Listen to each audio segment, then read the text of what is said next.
Bismillahirrahmanirrahim. Assalamualaikum warahmatullahi wabarakatuh.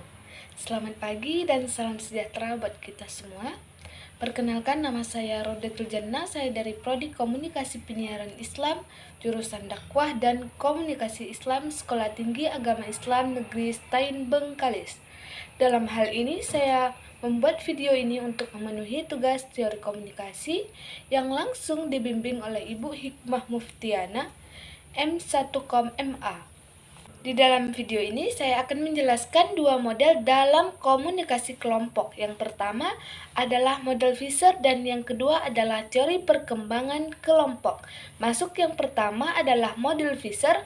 Sesuai dengan namanya adalah model Visser, maka model ini dikemukakan oleh Aubrey Visser. Dalam model Visser ini terdapat 4 tahap yang harus dilewati untuk menjalin hubungan antara diri sendiri dan kelompok.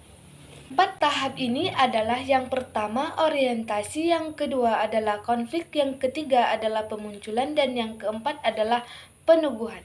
Yang pertama adalah orientasi. Yang dimaksud dengan orientasi adalah tahap pertama ini seseorang individu akan berusaha untuk saling mengenal, saling menangkap perasaan anggota kelompoknya.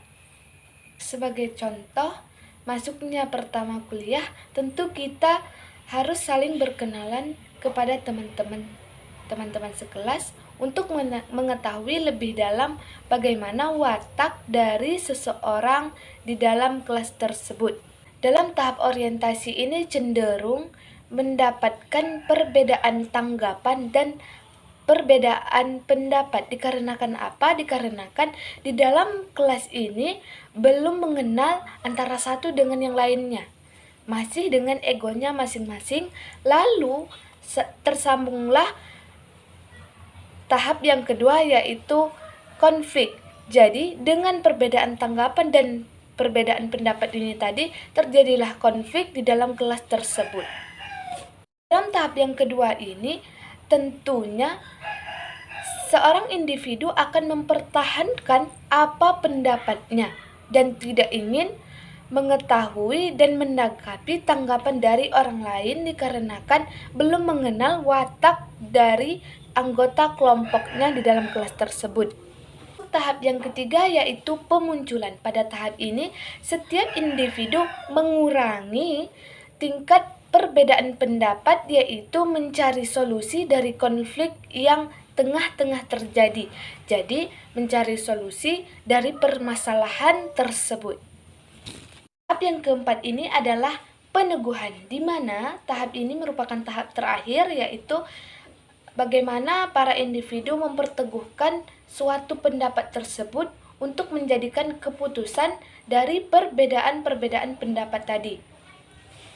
Yang selanjutnya masuk kepada teori perkembangan kelompok. Teori perkembangan kelompok ini dikemukakan langsung oleh Bennis dan Spuddhart pada tahun 1956. Teori ini merupakan pengembangan diri, yaitu selalu dipakai oleh seorang psikolog melatih pasiennya untuk menemukan dirinya sendiri, yaitu mengembangkan bakat di dalam diri sendiri atau kompetensi diri. Juga dapat mempercepat suatu kehancuran. Dikarenakan apa? Dikarenakan seseorang itu tidak mengetahui dirinya, apa tujuan hidupnya. Teori perkembangan kelompok ini termasuk dalam kelompok besar. Dalam teori perkembangan kelompok ini, awalnya seseorang itu tidak mengenal bagaimana anggota-anggotanya di dalam kelompok. Lalu dicarilah cara untuk pengenalan bagaimana seseorang dan watak dari anggota-anggota kelompoknya. Lalu muncullah yang namanya pengembangan. Jadi di dalam pengembangan ini terjadi lagi menjadi 2 tahap, yaitu yang pertama adalah tahap otoritas dan yang kedua adalah tahap pribadi.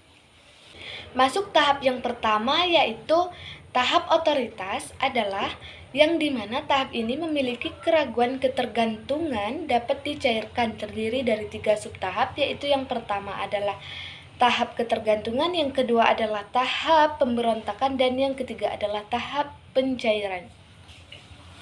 Masuk tahap yang kedua yaitu tahap pribadi. Tahap ini di mana dicairkan keraguan saling ketergantungan. Terdiri dari 3 subtahap yaitu tahap harmoni, tahap identitas pribadi, dan tahap pencairan masalah. Baik, itulah tadi hasil penjelasan dari saya yaitu model Fisher dan teori perkembangan kelompok. Jika ada salah mohon dimaaf. Wabillahi taufiq wal hidayah. Wassalamualaikum warahmatullahi wabarakatuh.